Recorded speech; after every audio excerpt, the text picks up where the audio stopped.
esses bailes por conta da frequência dessas operações. No meio disso tudo, o que eu identifiquei? Existe também a ação ou omissão do poder público nisso.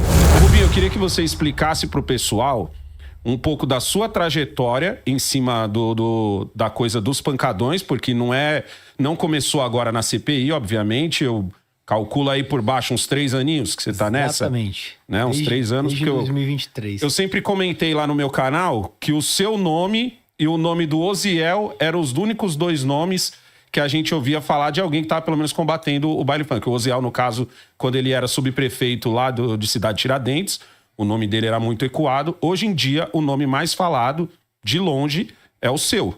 Então eu queria que você explicasse pro pessoal por que você foi para esse lado e o que você... Como que foi essa trajetória, aí a gente já engata aí nos pancadões. Bom, tudo começa comigo mesmo. Eu morava perto de Paraisópolis. E por 1 ano eu experimentei na minha casa o que milhões de pessoas experimentam todos os finais de semana em São Paulo. À época, meu filho tinha 1 ano e todo final de semana, tão logo cessou um pouco a restrição da pandemia, nós tínhamos aquele barulho. A janela do apartamento chegava a tremer. Por muitas vezes eu ia para o interior, para a casa dos meus pais, porque meu filho não conseguia dormir. Era uma coisa que me incomodava. Eu estava no meu princípio de mandato, 1º ano de mandato, e buscando soluções através de ofícios, requerimentos, oficiando as autoridades, para que algo fosse feito naquele que eu via de perto. A partir daí eu comecei a conhecer um pouco mais o problema da cidade, sentindo na pele. Passamos aí para 2023, aí eu tinha uma proximidade muito grande com o subprefeito da Lapa, o Pepe, e numa operação de limpeza e remoção de uma micro cracolândia que tinha na região, eu conheci a primeira rua do Jaguaré, José Maria Monteiro, o nome da rua. E ali eu comecei a identificar umas coisas bizarras. Pô, imagina o seguinte, uma calçada. Imagina você qualquer calçada, um poste e um bar construído usando o poste como pilar de sustentação. O poste? O poste de energia. E aquilo na extensão da rua toda. E vários bares, adegas, tabacarias. Era de dia, sei lá, por volta das 2 horas da tarde, e eu indaguei um senhor. Falei, viu, estabelecimentos estão fechados? Qual que é? Queria entender.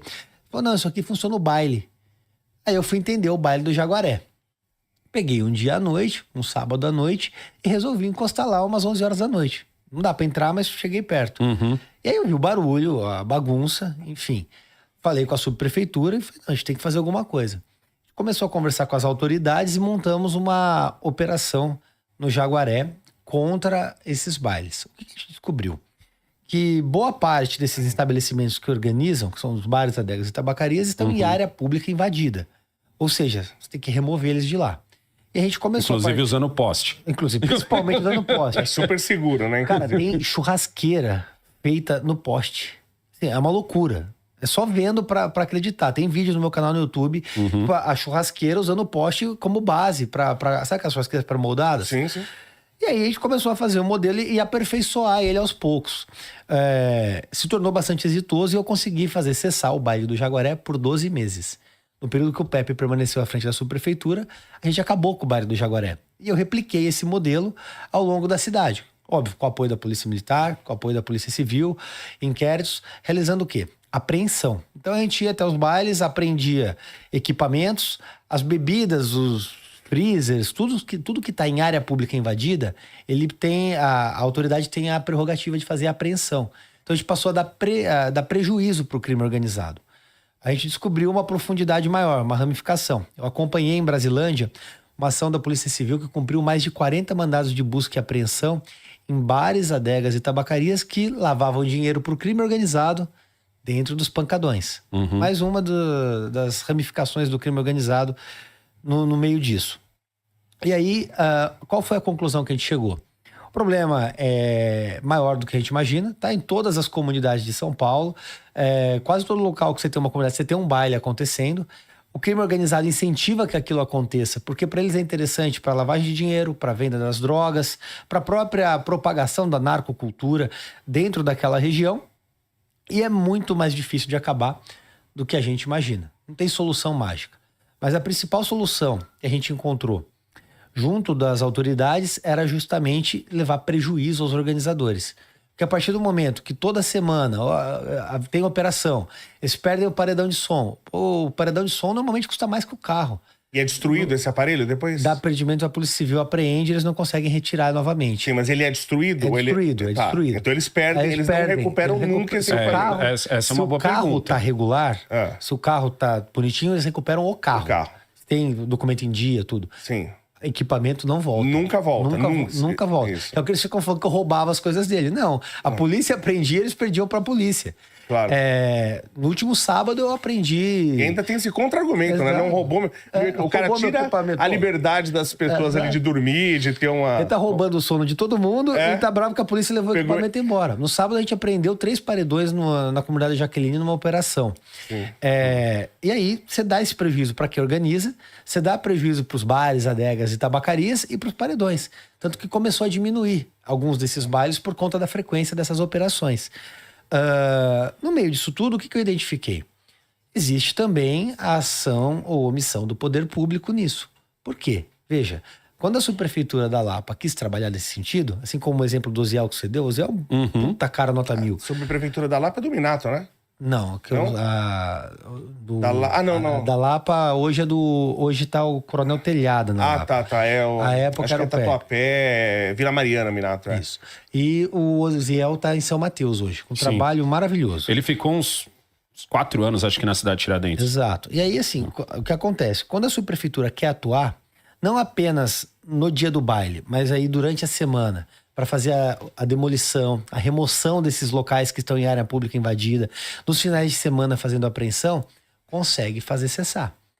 É óbvio, tem os fiscais que têm medo, porque tem insegurança, vem ameaça, vem de tudo. Mas aí é que nem a equipe de remoção normal. Exato. Não vai só o fiscal.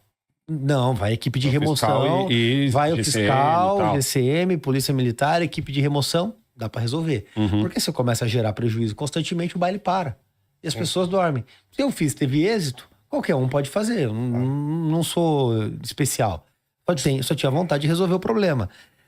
E aí, dado esse diagnóstico, o que eu fiz? Abri a CPI dos pancadões. Para descobrir quem dentro do poder público estava passando um pano. Não apenas isso, mas também isso. Para entender a profundidade da atuação do crime organizado, quem está por trás da construção disso, a profundidade do que a gente chama de narcocultura, que é o que glamoriza o tráfico, glamoriza esses bailes na comunidade que sequestra as nossas crianças, e também investigar o poder público. Esse é um ponto em que eu tenho uma divergência em cima do que você fala. Porque assim, pra quem às vezes pergunta assim, negão, qual que é a sua opinião? A minha opinião é a seguinte, o baile não tem que existir, ponto. Também concordo. O baile não tem nem que começar. Só que assim, o grande problema não é a música que é tocada. O problema é o barulho. Tanto que recentemente, eu até citei assim, eu falei, quando eu morava em Cidade Tiradentes, eu tinha um vizinho e tinha um bar ali embaixo ali, e ele gostava de colocar o teclado dele pra fora e fazer um show pro bairro, com aquela, que eu não sei aonde eles compram aquelas caixas de som. É um artista. E era forró. Um outro que a gente tinha quase que em frente, virava uma guerra de som, tocava Zé Ramalho. Mas o seu problema, você discorda de mim da música? Não, tô dizendo o seguinte, o que eu quero dizer é o seguinte, não interessa qual a música. Mas então você concorda comigo, porque eu já falei isso 200 vezes. O meu problema não interessa a música. Não, legal, então você concorda comigo. Tá. Porque o meu problema não é a música, eu não sou crítico musical. O cara pode ouvir ópera, se meu vizinho, eu moro num apartamento, se meu vizinho começar a ouvir ópera às 3 horas da manhã, eu vou encher o saco dele. Exatamente. Então, o meu ponto é esse. Se eu ouvir rock 2 horas da manhã, o cara vai me xingar também. E aí, Rubinho, o que eu sempre me perguntei é o seguinte, não são bailes que acontecem de surpresa, não são bailes que acontecem em ruas aleatórias, em lugares aleatórios. Eles acontecem sempre no mesmo lugar, a ponto de pessoas colocarem as tabacarias. Não é só... Você citou as tabacarias, porque, sim, o crime provavelmente lava dinheiro, não só... O crime lava em tudo quanto é coisa hoje. Então, mas, assim, você tem uma coisa de uma oferta e demanda também. Você tem um povo ali querendo se reunir, você tem um povo com coisa para vender. Então, tipo assim, o que eu me questiono muitas vezes do poder público é por que deixa acontecer? Por que deixa, que é uma crítica que eu já fiz a você, você já deve ter visto. Esse é o objeto da CPI. Porque chega na hora que o negócio tá... Porque assim, pra quem tá vivendo o inferno, porque essa é a palavra, Então, tô falando como quem eu já desejei que a Al-Qaeda invadisse o Brasil e tacasse bomba pra todo mundo. Esse é o sentimento de quem tá com... Sei que você passou do Rio de Janeiro. Pô. Esse é o sentimento de quem tá tendo que escutar o barulho, entendeu? Tá. Então, tipo assim, por que deixa começar? Por que deixa lotar? Por que deixa continuar? Eu tô procurando o ponto de discordância que você tem comigo. Ah, eu não achei, porque eu concordo.